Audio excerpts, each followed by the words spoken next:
कोल्हा आणि सिंह. एक दिवस एक उपाशी कोल्हा अचानक सिंहासमोर आला.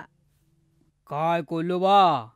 मेलो, आता काही वाचत नाही, याच्या समोर दयेचं नाटक करतो. महाराज कृपा करा, मला तुमचा सेवक बनू द्या. ठीक आहे. आहा, काय नशीब आहे. चला, आजपासून उपाशी राहायला नको. सिंह कोल्ह्याला आपल्या गुहेत घेऊन आला. आता जर तू माझे म्हणणे ऐकलेस तर तुला भरपूर खायला मिळेल. तुम्ही फक्त आज्ञा करा महाराज. आता नीट ऐक.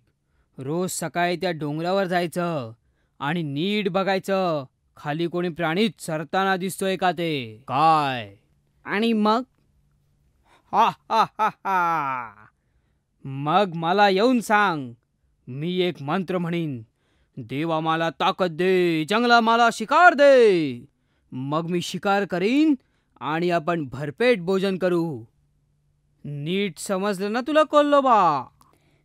दुसऱ्याच दिवशी कोल्हा सिंहाच्या सांगण्याप्रमाणे डोंगरावर गेला.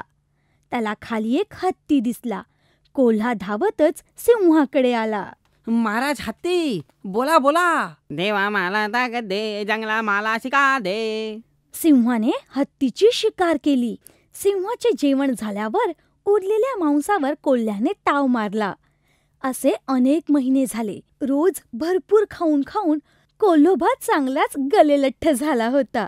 एक दिवस, रोज रोज मीच का उरलेलं खाऊ? मी पण शिकार करू शकतो. सिंहाला बहुतेक ते मंत्राने शक्ती मिळत असणार. कोल्हा सिंहाकडे गेला. महाराज, रोज उरलेलं जेवण जेवून कंटाळलोय मी. आज मी हत्तीची शिकार करू का? कोल्होबा, हत्तीची शिकार फक्त सिंहच करू शकतो. जे मिळतं त्यात समाधान माना. काय कळलं ना? महाराज, पण मला एक संधी तर द्या. तुम्ही त्या डोंगरावर चढा आणि हत्ती दिसला ना की मला सांगा. मी मंत्र म्हणून शिकार करीन. तेव्हा मला ताकद दे, जंगला मला शिकार दे. ठीक आहे, तुझी मर्जी. जातो मी. मग काही वेळाने, कोल्होबा, एक हत्ती इकडेच येतोय. चला मंत्र म्हणा. देवा मला ताकद दे, जंगल मला शिकार दे. लगेचच उडी मारून कोल्ह्याने हत्तीवर हल्ला केला.